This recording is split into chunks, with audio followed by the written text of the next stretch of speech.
Jelang pencoblosan Pilkada besok, sejumlah persiapan terus dilakukan. Seperti apa kesiapan logistik dan apa saja yang harus diketahui pemilik suara untuk melancarkan pencoblosan Anda di besok hari. Kita akan bahas bersama dengan Komisioner KPU Betty Epsilon Idrus bersama kami melalui sambungan Zoom. Selamat pagi Bu Betty, Assalamualaikum.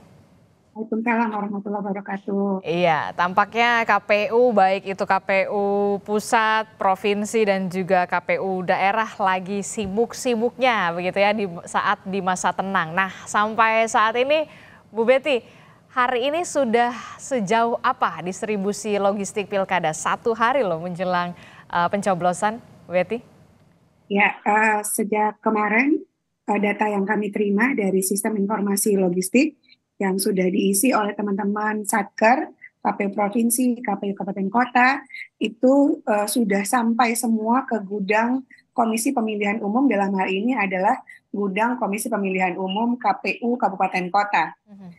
Sejak 3 hari menjelang hari H pemungutan suara, logistik itu sudah turun ke tingkat kecamatan, itu untuk wilayah yang dekat. Bahkan kalau untuk wilayah yang jauh atau susah untuk dijangkau, saya ini baru pulang dari NTT, Mbak, dan juga dari Sulawesi Utara, untuk daerah yang keterjangkauannya sulit, maka logistiknya sudah dikirim lebih dulu, sehingga bisa sampai setidaknya selambat-lambatnya nanti H-1 menjelang hari H pemungutan suara, yaitu malam ini sudah sampai ke tempat yang ada di dekat dengan TPS atau di TPS itu sendiri. Jadi tergantung pada kondisinya.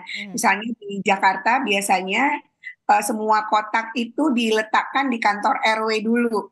Jadi nanti malam subuh mereka sudah siap untuk digiring ke setiap TPS. Jadi per malam ini teman-teman KPPS sebagai ujung tombak sudah mulai mendirikan TPS untuk pelayanan pemilih di hari H pemungutan suara, dan mereka sudah siap menerima logistik turun untuk hari H pemungutan suara.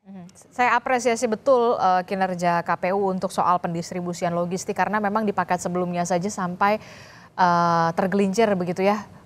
Bahkan polisi ada 4 orang yang terluka begitu. Bahkan kalau kita lihat untuk pulau-pulau terluar di Indonesia itu memang sulit sekali untuk dijangkau, dan ini memang harus kewajiban dari KPU, TNI Polri sampai pendistribusian benar-benar dipastikan sampai ke tujuan begitu ya Bu Betty. Tapi begini, kalau untuk TPS-TPS yang rawan, kita kan melihat ya ada TPS-TPS yang rawan, baik itu rawan konflik ataupun rawan bencana. Kita tahu hari ini musim hujan. Bagaimana dengan soal antisipasi terhadap logistik ketika nanti di wilayah-wilayah yang rawan banjir atau mungkin banjirop, longsor begitu. Seperti apa antisipasi dari KPU sendiri? Kondisi itu tentu di luar kekuasaan manusia ya. Kalau ada bencana alam yang kita sebut dengan force major. Tapi untuk kondisi seperti yang sudah terprediksi di NTT, di Larantuka misalnya, ada beberapa hal yang sudah dilakukan oleh Komisi Pemilihan Umum, antara lain adalah realokasi TPS. Karena tidak mungkin lagi mendirikan TPS di tempat bencana alam gitu. Jadi mereka sudah direalokasi dan TPS akan didekatkan kepada pemilih-pemilih kita yang sudah berada di realokasi TPS di wilayah Kabupaten Flores Timur dan juga Kabupaten Sika di NTT. Nah, oleh karenanya demikian juga untuk logistiknya. Saya juga mengetahui bahwa ada logistik yang harus dikirim 7-8 jam dengan jalan kaki. Itu one way misalnya, atau bisa lebih dari itu. Karena motor nggak bisa masuk, atau kendaraan lain nggak bisa masuk. Oleh karenanya memang pekerjaan-pekerjaan ini membutuhkan banyak sekali energi, dan untuk wilayah misalnya sekarang kita ketahui dari BMKG bahwa akan ada musim hujan begitu di beberapa wilayah, maka seluruh logistik yang ada di Indonesia ini pengirimannya menggunakan plastik, Mbak. Jadi setiap kotak yang sudah berisikan surat suara itu yang sudah tersegel itu Dibungkus kami plastik. lagi dengan plastik, betul. Supaya tidak kemudian terkena air begitu ya. Dan setidaknya tidak terkena air. Jadi pertolongan pertama pada kotak suara sudah kita lakukan. Oke, itu adalah salah satu upayanya begitu ya untuk rawan bencana baik itu banjir ataupun rob dan juga tadi Anda sebutkan soal bencana sudah sampai pendistribusiannya ke sana logistik. Tapi bagaimana untuk pendistribusian misalkan ke rumah-rumah sakit, ke lembaga pemasyarakatan, termasuk juga untuk teman-teman difabel, bagaimana Mbak Betty?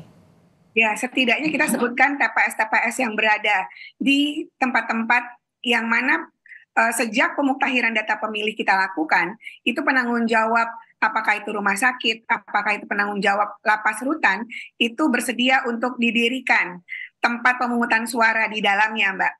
Jadi pada konsekuensinya adalah bahwa pemilih itu tetap akan ada sampai hari H pemungutan suara, misalnya di lapas rutan, dan kemudian penanggung jawab dari setiap lapas rutan menyiapkan kira-kira nanti TPS-nya ada di sini. Tapi untuk pendirian TPS segala macam itu disiapkan oleh Komisi Pemilihan Umum. Tapi di mana lokasinya itu tergantung pada lokasi penanggung jawab lokasi khusus yang ada, Mbak.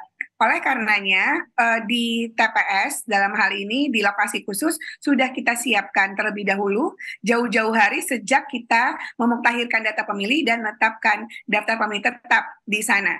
Nah, jenis pelayanan seperti apa yang akan dilakukan? Tentu karena dia bersifat lokasi khusus, DPT-nya sudah kita siapkan, tapi perlakuannya bisa jadi menjadi pemilih pindahan. Karena mereka belum tentu memiliki KTP sesuai dengan alamat tertera. Kan tidak ada ya orang yang beralamat di lapas rutan. Tetapi mereka sepanjang masih dalam satu provinsi maka akan mendapatkan surat suara untuk gubernur dan wakil gubernur. Kalau sepanjang dalam satu kabupaten kota yang sama akan mendapatkan lengkap selain surat suara untuk gubernur dan wakil gubernur, tapi juga untuk wali kota atau bupati di wilayah itu. Jadi surat suaranya sudah kita siapkan juga. Termasuk untuk panti-panti sosial dengan disabilitas mental misalnya. Di Jakarta sepanjang yang saya ketahui tetap akan ada TPS di dalam panti laras yang ada di Jakarta Barat dan di Jakarta Timur. Jadi sepanjang ada TPS di situ tentu akan kita lengkapi surat suaranya, demikian juga bentuk pelayanan yang akan ada di sana. Oke, karena tadi sudah menyinggung soal pindah memindah, nah begini nih kalau Mbak Betty seperti misalkan saya gitu ya, harus bertugas dan tidak libur begitu ya, tetap bekerja di hari pencoblosan.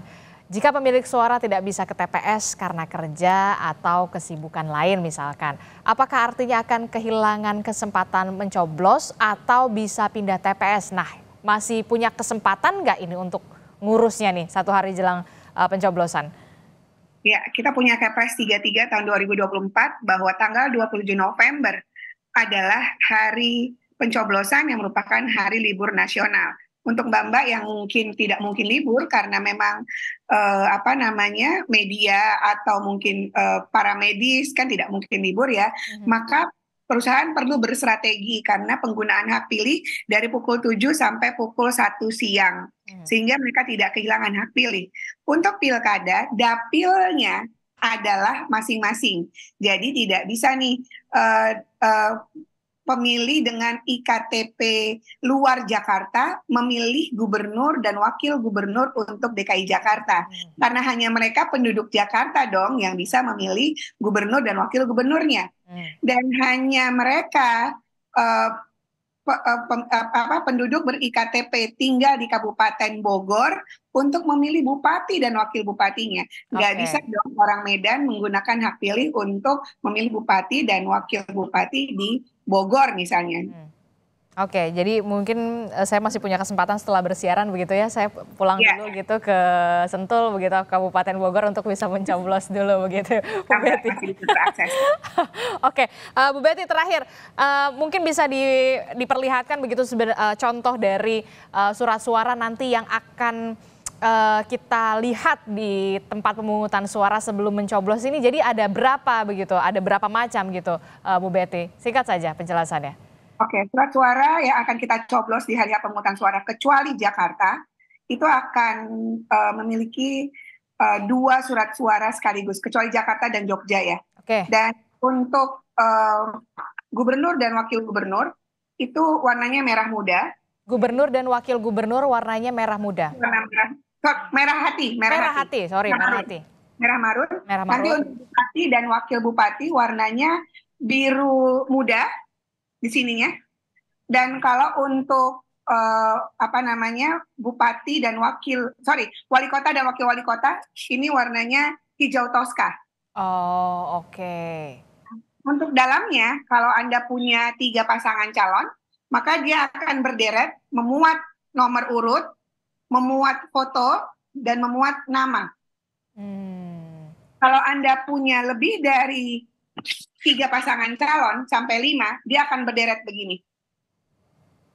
Okay. Tetapi kalau Anda punya 6 pasangan calon, dia tergantung wilayahnya ya Mbak, maka akan ada 3 pasangan di atas dan 3 pasangan di bawah. Jadi seperti ini. Nah, kalau untuk mencoblos, tentu Anda harus mencoblos di kotak mana yang Anda sukai. Kalau Anda menyukai kotak nomor 1, maka Anda akan mengisi di dalam kotak ini, dalam kotak si calon. Nomor 2, kalau Anda sukai, Anda juga akan mencoblos di situ. Dan nomor 3, kalau Anda sukai, Anda mencoblos di situ. Jadi salah satu di antaranya Anda akan coblos untuk pemilihan kepala daerah kita. Tapi kalau Anda mencoblos lebih dari sepasang calon, maka tentu itu menjadi tidak sah surat suaranya. Atau Anda coblos di antara ini, atau di atasnya. Yang penting tidak dalam kotak, maka itu menjadi tidak sah. Jadi tentu surat suara kita akan menjadi bernilai kalau Anda coblos surat suaranya sesuai dengan ketentuan dan pastikan bahwa di kolom kotak KPPS sudah diisi dan ditandatangan oleh KPPS kita. Dilipat, lalu masukkan ke dalam kotaknya masing-masing sehingga menjadi nilai sah untuk perolehan suara setiap pasangan calon yang Anda sukai. Oke, baik. Terima kasih penjelasannya Bu Betty Epsilon Idrus sudah bergabung bersama kami di Sapa Indonesia Pagi. Tentu kita harapkan betul pelaksanaan pemilihan kepala daerah ini besok berjalan dengan aman, lancar, tidak ada hal yang kemudian berarti, dan tentu saja kita berharap juga warga yang punya hak untuk memilih untuk bisa menyalurkan hak pilih Anda besok untuk menentukan siapa pemimpin daerah Anda untuk 5 tahun ke depan untuk benar-benar mencari pemimpin yang benar-benar berkualitas. Terima kasih Bu Betty. Assalamualaikum, selamat pagi, sehat selalu, selamat bekerja Bu Betty.